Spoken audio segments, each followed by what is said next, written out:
Welcome to the Human Flourishing Project. I'm your host, Alex Epstein. Today's episode is titled Recalibrating Standards of Success. And I'll explain what that means in a minute. First, I want to thank people, a bunch of you who listen to this show. I was at the annual Ayn Rand Institute Objectivist Conference this year in Cleveland. I gave some speeches on Sunday, and actually one of them I got some interesting follow-up questions that I'll talk about at the end of this episode. So I spoke about the forthcoming at some point a new version of my book, The Moral Case for Fossil Fuels, and then also I gave a talk on intellectual persuasion, which I got some interesting questions about. But also when I was at that event, many of you, dozens I think, came up to me and specifically said how much you enjoy this show, the Human Flourishing Project, and I was very grateful for that, and I find that motivating, and I'm certainly glad that people who have been positively influenced by Ayn Rand, as have I, find this show very useful. So thanks to everyone who came up to me. I really appreciate that. So this week is going to be a pretty short core episode because I also want to get to some questions that I got about intellectual persuasion, but there is one point that I've been thinking about and having some conversations about this week that I thought would be useful, and that is recalibrating standards of success. So I had a visitor this week, my sister Catherine, who's a doctor and is very interested in psychology and is actually going into psychiatry. So we had a lot of interesting discussions, and one idea that came up when we were having discussions is what I'll call recalibrating standards of success. So I'll give you two examples, the two most prominent examples on my mind. So one thing we were talking about was how easy it is for people to be, particularly a certain kind of person, to be very busy and to be overworked and overwhelmed, and for that to be a condition for years and years and years, if not decades and decades and decades. And people will just be saying all the time, like, I'm busy and overwhelmed. And there might be certain pleasant things going on, but there's something unpleasant about being overwhelmed. I think that's inevitable. And I was reflecting on how when I get overwhelmed now, I have a certain view of it that I didn't used to have. So when I used to get overwhelmed, I would mostly regard this as a virtue. I would think of it as, well, I'm doing all this stuff, and that's a good thing. And in fact, I quote unquote should be doing even more. And this was just a recipe for being just overworked all the time and dissatisfied. And in the last several years in particular, I think I've had the idea that, wait, that is actually a failure in a very real way, because what's happening is if I'm working in a way where I continuously feel overwhelmed and overworked, that's not that enjoyable, and I'm trying to enjoy my life. And so if that's my chronic experience of work, then I'm not succeeding. And what I think of this as is I realize that over the time I've recalibrated my standard of success in terms of productivity from one where it was really focused on maximum output as some sort of end in itself, versus one where it's something more like enjoyable output. And there are different ways of thinking about this and exactly how to name it, but the broader idea is the title of this podcast, Human Flourishing. So the idea is I want to think about, okay, what experience of productivity do I want to have in my life? What do I consider the role of productivity in a flourishing life? And it can't be that's all that I ever do, and I'm just only producing things, and then when I'm not producing things, then I'm somehow doing something wrong. And then at the same time, I definitely want to create as part of my life. And I think there are very fundamental reasons why that's key to a satisfying life. But it has to be in the context of where the creation is enjoyable. And part of that is that it's integrated with a certain amount of rejuvenation and recreation. And on the show, I've talked about the idea of relaxed productivity, which is one way I try to capture the way I want to experience work. But the point I want to emphasize today is just it's super, super helpful to change one's standard of success and failure, because I think sometimes people will hold it as, yeah, I should probably relax more, but they still view it as, oh, I'm a success if I'm doing more. Like if I'm doing more, who could question that? Like I'm on the right path, versus no, there's something really wrong if I'm overworked. And I would qualify this and say that this is particularly true at a certain stage of career. So I'd say once you are doing the work, at least a lot of the work that you really want to be doing in your life, and then once you can get paid for it decently, then it should really be a problem if it's just continuously experienced as overwork. Because the way I think of it now is I know quite well what type of work I want to be doing. At least I think I do. For as long as I'm alive. And so when I think of it that way, I think of, okay, now I want to do that in a way where I can create the things I want to create, and where I can find it very satisfying to do, and where I can enjoy myself and enjoy the rest of my life. And so when something comes up, like if I have a choice of setting a deadline, and I set a deadline that's just super, super aggressive, and it's just a lot of things are going to break in my life or become less enjoyable, but it'll be good to hit this deadline. Now I think of that as, no, that is a mistake. And part of it is I'm in this for the long haul. I'm not rushing one thing to get on to another life that will then allegedly be perfect, which I think is often the way people view it. Like, okay, I'm just going to do this one thing, and I'm going to kill myself over this one thing, and then I'm going to exist in some sort of paradise later. And I believe the second episode of the Arnold Bennett Wisdom of Arnold Bennett series that I did, I give some good quotes from him. I think it's in the second one. It might be in the first, but about just how much that's a wrong view that I'm gonna suffer now for the future. I think it's by far most justified if I have the idea of I need to do something that I really want to be doing a lot of. I need to invest now in doing certain things that I'd like to do less of, and so I'm willing to make that happen. Or it could be, well, I'm not at the level yet where I can get paid for it, so I need to work really, really intensely at it, like more than I would otherwise do, because once I get to a certain point, then I can really have something that is enduring and that can sustain me. So I think of when I worked on the book, The Moral Case for Fossil Fuels, I did that on a very, very aggressive timetable. Part of the justification was, well, once I do this, it'll open up a whole bunch of other things. And that's true. But I remember when doing it, I thought, okay, you can do it this time, but it can't be, if every project is like this, there's going to be a problem, because some parts of that were very enjoyable, but other parts were very, very stressful. And I would rather not have a whole bunch of that. Of course, sometimes I'll want it, but I really need to make sure this is what I want. So again, the overall idea here is that I was able to recalibrate my standard from one where I felt good or at least felt less bad when I was just working all the time, working more and more, to one where I felt good, where no, I feel good if I'm creating the kind of value that I want to create and getting paid for it, and doing it in the context of an enjoyable and I would say fundamentally relaxed life. So that's one example of recalibrating standards of success. Another one is when I think about recreational activities. And this has been a perennial subject on this podcast. I've talked about, for example, I had an episode on, I forget what the episode was called, but I talked about the idea of 8+ activities. So activities that are an 8 or more out of 10. And I might have even mentioned the following example, but I think it'll be useful in this context of recalibrating standards of success, which is, I lost my train of thought for 1 second. It has to do with when I'm thinking of, okay, what do I want to do with my recreational time that I set myself, particularly on the weekends.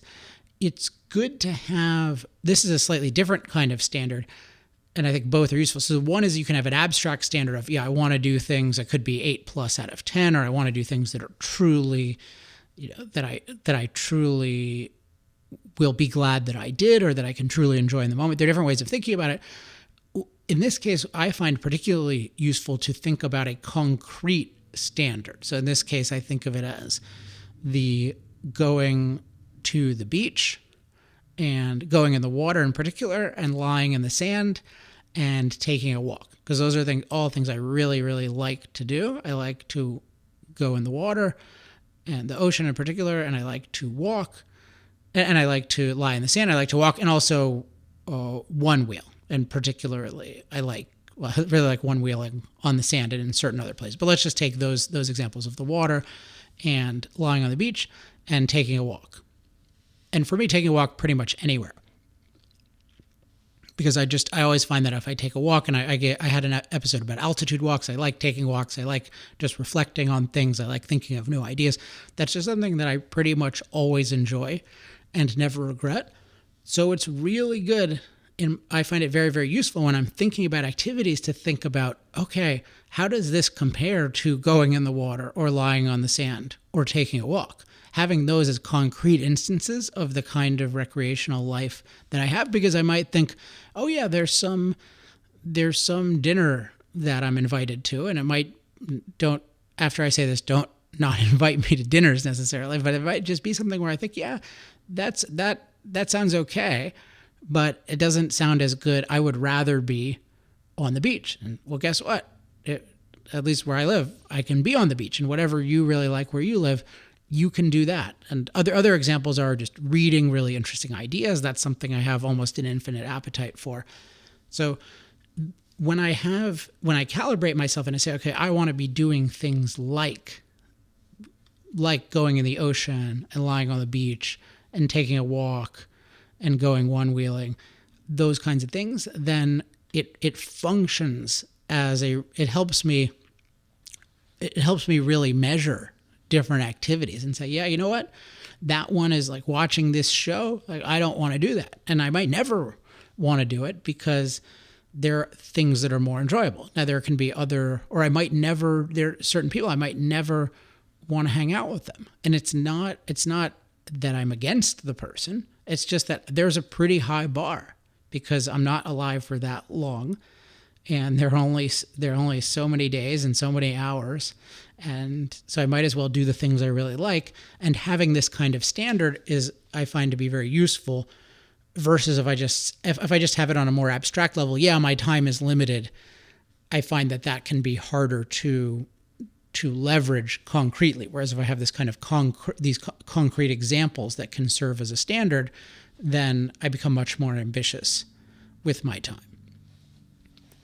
So that's today's topic, recalibrating standards of success. Now, I want to answer some questions that came up in response to my speech on intellectual persuasion. So I'll summarize briefly what I talked about. I don't know if and when that will be available publicly, but there is a speech online called Intellectual Persuasion by me. So if you just search Intellectual Persuasion, Alex Epstein, and it's not the same speech in a sense. The current one is a little bit more evolved.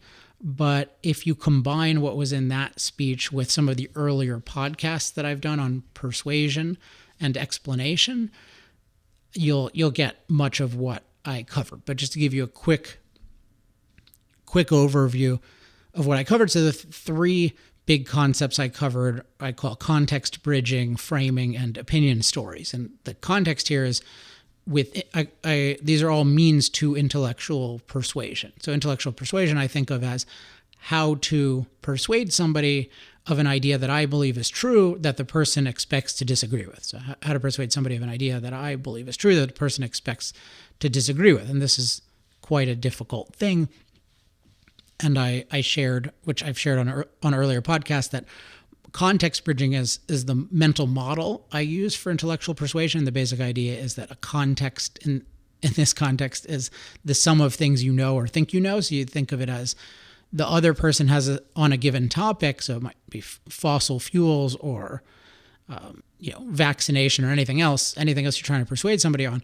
They have a context of this is what they know or think they know, including what arguments they've been exposed to, and then I want to bring them closer to what I know or think I know. And the idea is that, okay, to bridge that gap, there are three types of things I can be doing. I can be adding knowledge that they don't have. I can be trying to subtract things that they believe that aren't true. And maybe most importantly, I can modify. So I can have something they believe that's partially true, but isn't fully true. So if you take like a vaccination, let's say a doctor is trying to convince a patient to vaccinate their child, and the patient might say, yeah, well, vaccines have side effects. And the doctor might say, yeah, well, that's true, but those side effects are not nearly as risky as not vaccinating. So they'd be taking something that's a partial truth, but they'd be modifying it into a full truth. So listen to the other stuff for more on that. And I talk about how the second concept was framing. And so the idea with framing is that often you'll find that with context bridging that there's a big gap between where someone is and where you are and where you want them to be. And often what's going on is that there are different, what we can call fundamentals that people have. So different kinds of thinking methods that they're using, or assumptions that they have, or values that they have. And those are actually what's creating the huge gap. But conversely, if you can get agreement about, okay, here are the thinking methods we should use, or here are the assumptions that, here, let's look at what our assumptions are and let's look at what our values are, then we can make a lot of difference. So let's say if a doctor is trying to convince on the vaccination, it might be, well, hey, there's an assumption that being natural is healthy. And then you could say, well, let's look at that. No, it's actually being natural is often unhealthy. And so we don't want to be focused on doing the natural thing. We want to do the thing that's good for our health, which is often artificial. So that would be an example of an assumption. Or you might have with a method, you could see, somebody's only looking at the side effects of the vaccine and not the benefits. And you could say, well, wouldn't you agree that you should look at both the benefits and the side effects? And most people will agree. And then what you've done is you've framed the discussion. So you've created certain fundamentals explicitly. So you've made these methods or assumptions or values explicit, and you've gotten agreement on them. And that makes everything else easier. So again, this is a very quick summary. So look to the other resources for more on that.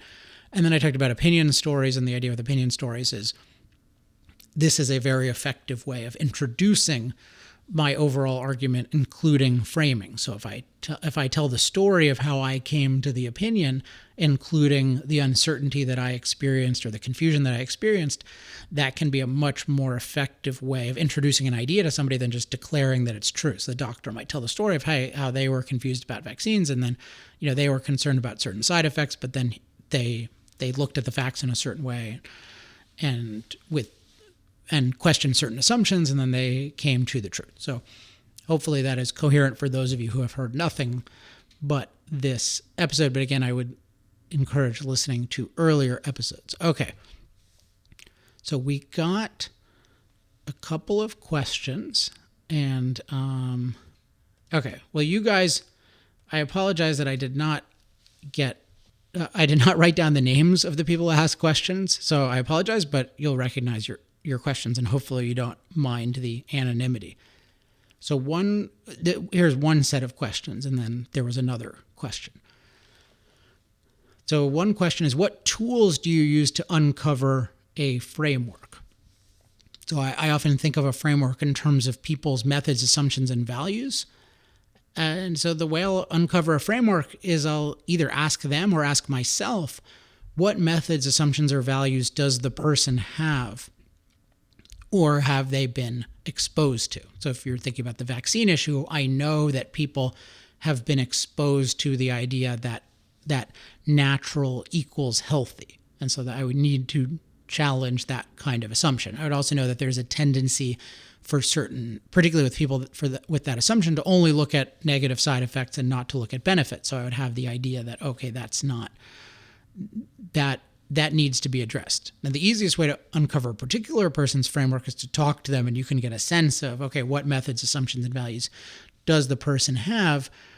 And you want to establish, this will go to the next question actually, but you want to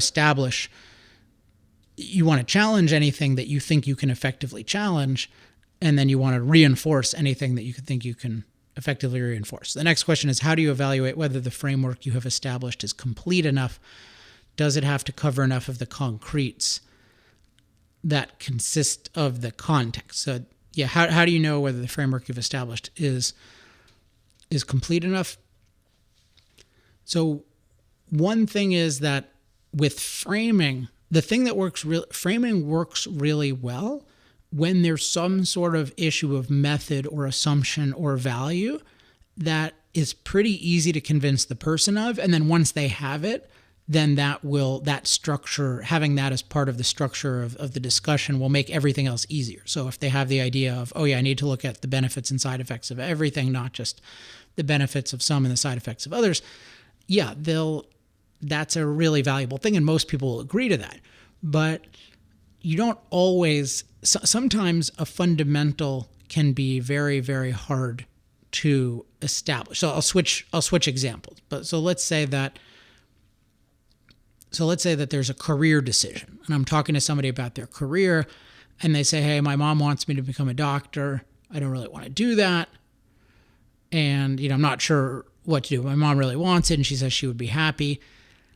Now, one way to look at that, one premise that I have that would be a relevant fundamental is I believe in rational selfishness. So I believe that it's possible for individuals to be selfish in a way where everyone can pursue their own happiness in harmony, so long as they don't demand, unjust sacrifices by others. So in my view, somebody else saying, hey, I'm going to be unhappy if you do this thing that I don't want you to do, but that's, that you want to do and that's actually good for your life. Like, I don't consider that a valid argument. I don't place any weight on that. And I think that if a parent is doing that, the parent should be ashamed of themselves. If they're really doing it, I mean, that's different if they think, oh, Johnny, you really love medicine, and I have this idea on that, and it doesn't seem like for some reason you're doing this other thing that you don't really want to do. But often this just comes up as the parent has an agenda, and it's not really about the child. And so my ethical view there is, no, you should not listen to that at all. That should have zero standing. But even some of you listening to that might say, well, no, I wouldn't go that far. That's wrong. So in that case, if I said, hey, wouldn't you agree that you should be rationally selfish? They would disagree. A lot of people disagree with that fundamental. And that's a complicated issue to explain. And it's definitely very controversial. So what becomes tricky with fundamental issues is where the fundamental issue is more controversial than the specific issue under discussion. So when I'm framing something, I want to be looking for fundamentals that are less controversial than the issue under discussion, but that can help me clarify the issue under discussion. So if I'm talking about the career issue, I might say, hey, okay, do you believe that you should look at the pros and cons of every option? And they'd probably say yes. And so then they would list out pros and cons. Now, some of them they'd be measuring it as, oh, well, my mom will be upset and that's a con. And I don't think you should measure it that way, but at least they would lay them all out. And then I would think they would probably see, oh, wait, this doctor thing is going to make me totally miserable. Again, if that's not what they want to do. And yes, even if this person is upset and I wish they weren't upset, it's a really bad deal for me to sacrifice my whole life because of this desire of somebody. So that I could establish, hey, look at the pros and cons, and maybe they're not doing that, and then that would help frame it.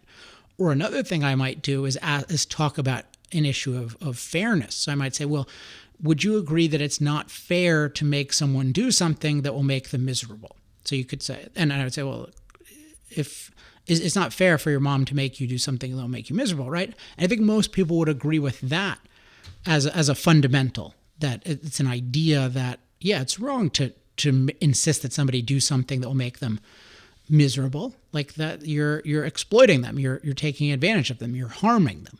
So those are two examples of fundamentals where I could establish them, and that would help clarify the issue. There would be a lot of leverage. Whereas if I picked something that was more controversial than the issue at stake, then that becomes a mess, because then I have to talk about that issue. This actually comes up quite a bit, so I'm glad this question came up, that you want to think about what fundamentals can you establish that will make it easier to explain something, not that will make it harder. The next question is, also this seems applicable for technical presentations. Have you experienced it being used there? A little bit. I mean, my role in the technical world is my technical life, insofar as it existed, was when I was in high school and college and doing like some research projects and some computer science and working at a software company. So I wouldn't say I've done much technical presentations in a pure sense, but definitely I think it's easiest to do framing in a technical presentation, because in a technical context, people tend to be more explicit, at least about methods and assumptions. So if you just take a given field, you could say, I'll give you an example. Like, now this isn't, you wouldn't call this a technical field maybe, but I'd say martial arts. There's a guy named John Danaher, who's a philosopher who's helped a lot with people's understanding of Brazilian Jiu-Jitsu in particular, which is, a martial art that I am very fond of and that I think is very effective. So he might say something like, hey, in effect, he'll sometimes say something to the effect of, well, when I'm looking at moves, at what moves to teach people, I look at moves that have a very high, don't attribute this exactly to him, but that have a very high degree of success at all levels of competition and against all body types. So he'll say something like, and that's a method premise, that, hey, when he is looking for techniques, here's what he does, versus people who just look for things that are flashy or that just work on beginners. And when he frames that, then that's a kind of technical framing, and then that gives credence to everything else he's talking about. So that was from the first person, so thank you for asking those questions. And then the second one is from another person. Here's a question, Alex. Do you think that your approach to bridging the context with your audience in order to enhance persuasion has applicability in increasing the effectiveness of teaching? I've noticed teachers of all kinds, math, philosophy, martial arts, etc., frustrated and disappointed when they realize how little of what they thought they had conveyed is successfully understood by their students. Is it possible that more attention on context bridging might help close this gap? Definitely yes, although there's another issue too. So I would think of it as, when I think of context bridging, that's just what's really required to explain something clearly to someone at a certain starting point. You have to know, what do I need to add, what do I need to subtract, what do I need to modify, including what fundamentals or framework can I establish to so that they can really get as much context as possible on a given point. That is just a failure that doesn't happen. People rarely get all the steps, and then the steps aren't explained clearly, and people don't address arguments that you hear. So on one level, if that changed, it would be amazing. I mean, people are just constantly being given conclusions that they are not given the context, the necessary context for. But there's another issue too, which I'm interested in and don't feel like I have nearly the competence in yet, which is there's a whole frontier of retention. How do you give people retention? How do you explain things in a way that they can actually retain? And one article that I read recently that, if you're interested in this kind of thing, is worth reading, is an article called Why Books Don't Work. And it's by someone named Andy Matuschak, and his last name is Matuschak. And what he does, he examines both books and lectures, and he talks about how it's really remarkable how little people retain, and he starts exploring why that is, and then giving some leads as to how to do it. I think, though, what's most promising is just his explanation of the problem is pretty compelling.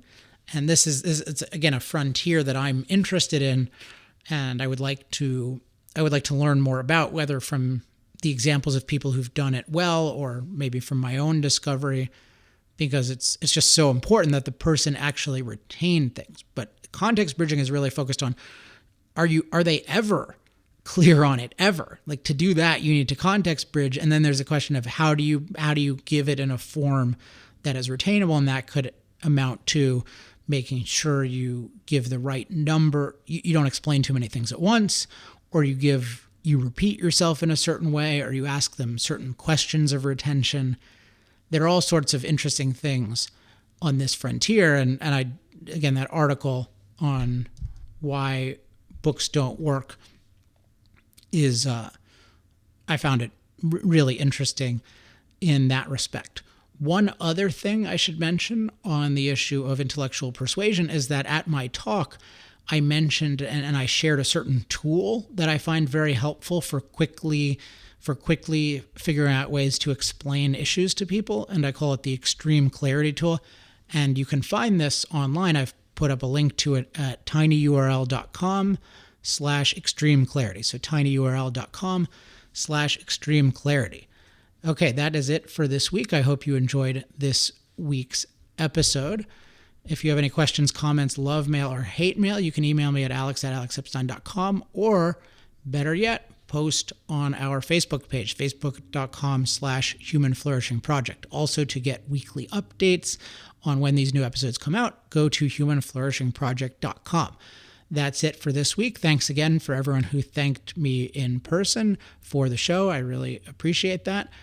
Everyone else, I will be back next week, or at the latest the week after. Until then, I'm Alex Epstein. This has been the Human Flourishing Project.